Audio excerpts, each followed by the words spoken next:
சளி இருமல் கஷாயம் குழந்தைகள் வளரக்கூடிய வீடுகளிலே இந்த கஷாயத்தை நாம் செய்து கொடுக்க பழகி கொண்டால் ஆரம்பத்திலேயே அந்த சளி இருமலை கட்டுப்படுத்தி ஜுரத்தை கட்டுப்படுத்தி கொள்ள முடியும்.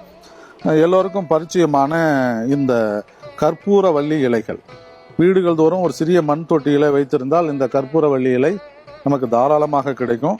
அதே போல 2 வெற்றிலை, கம்மாறு வெற்றிலை, கருப்பு வெற்றிலைன்னு சொல்லுவாங்க. இவ்வாறு வெற்றிலை 1-2 கிள்ளி அந்த இதில் போட்டுட்டு எந்த ஒரு கஷாயமாக இருந்தாலும் அது கூட சேர்க்க வேண்டிய மூலப்பொருள்கள் சீரகம் 1 தேக்கரண்டி அளவுக்கு அதை போடணும். மிளகு 1 தேக்கரண்டி அளவு, பாதி அளவு போட்டால் கூட போதும், உடைக்க வேண்டியதில்லை. இப்போ கற்பூரவள்ளி இலை இல்லை, துளசி இலை தான் இருக்குன்னா தாராளமாக போட்டுக்கலாம். தும்பை இலை இருக்கு, தூதுவளை இருக்கு, ஆடாதொடை இருக்கு.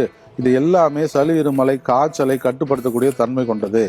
ஒரு 200 மில்லி அளவு இந்த நீர் ஊற்றி இருக்கோம் அப்படின்னா 4ல் 1 பங்காக அதை சுண்டணும். 50 மில்லியாக சுண்டின பிறகு வடிகட்டி குழந்தையினுடைய அந்த வயதிற்கு தக்கவாறு, இப்போ 1 வயது இருக்கக்கூடிய குழந்தை அப்படின்னா இந்த கஷாயத்தில் ஒரு 10 மில்லி அளவு கொடுக்கலாம். ஒரு நாளைக்கு 3 வேளை கொடுக்கலாம். ஆகாரம் முன் பின் கொடுக்கலாம். இப்போ நாங்கள் காய்ச்சலுக்கு ஒரு மாத்திரை கொடுத்துட்டோம், அந்த நேரத்தில் இதை கொடுக்கலாமானாலும் தாராளமாக கொடுக்கலாம்.